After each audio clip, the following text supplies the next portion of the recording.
இதில வந்து பார்த்தீங்கன்னா, யூஎஸ்பின்னு சொல்லுவாங்க. Unique selling point. அதாவது உங்க இது எப்படி தனித்து இருக்கு? ஏன் நான் மத்தவனுக்கு போகக்கூடாது? இதே மாரி ரிலேட்டடா அடுத்த கம்பெனி இருக்கும்ல, அதுக்கு நான் ஏன் போகக்கூடாது?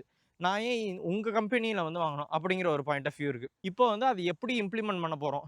எல்லாத்தையுமே நம்பளே உருவாக்க போறோமா? இல்ல மத்தவங்கள்ட்ட குடுத்து அவுட் சோர்ஸ் பண்ண போறோமா? அதாவது அடுத்தவன்ட்ட வந்து இந்த இது பண்ணி குடுன்னு வேலை கேட்க போறோமா? இன்க்ளூடிங் லோகோலேருந்து எல்லாமே. மோஸ்ட்லி இப்போ இருக்கிறதுல வந்து லோகோ இது பண்றதெல்லாம் மேட்டர் கிடையாது. கேன்வா இருக்கு, Photoshop இருக்கு. பல பேருக்கு இதெல்லாம் தெரிஞ்சிருக்கும். ஸோ அவங்கலாம் பண்ணிருவாங்க. இல்லனாக்கா ஏஐ கூட ரொம்ப ஈஸியா நம்ம கேட்கிற மாரியே குடுத்துரும். ஸோ டெஃபினெட்லி லோகோஸ் அவங்களே பண்ணிருவாங்க. ஸோ வீடியோக்கும் ஏஐ போட்டு ஈஸியா பண்ணிருவாங்க. ஸோ மார்க்கெட்டிங் இதுவும் இவங்களே ஹேண்டில் பண்ணிக்கலாம். பிளஸ் சோசியல் மீடியா எல்லாருக்கும் ஓப்பனா தான் இருக்கு. ஒரு 2, 3 வீடியோவோ இல்ல 2, 3 சம்திங் ரீல்ஸோ சம்திங் போட்டாக்க, அவங்க வந்து அவங்களுக்கு ஐடியா கிடைச்சிரும். ஸோ மார்க்கெட்டிங்கும் நீங்க கவர் பண்ணிடலாம். ஆனா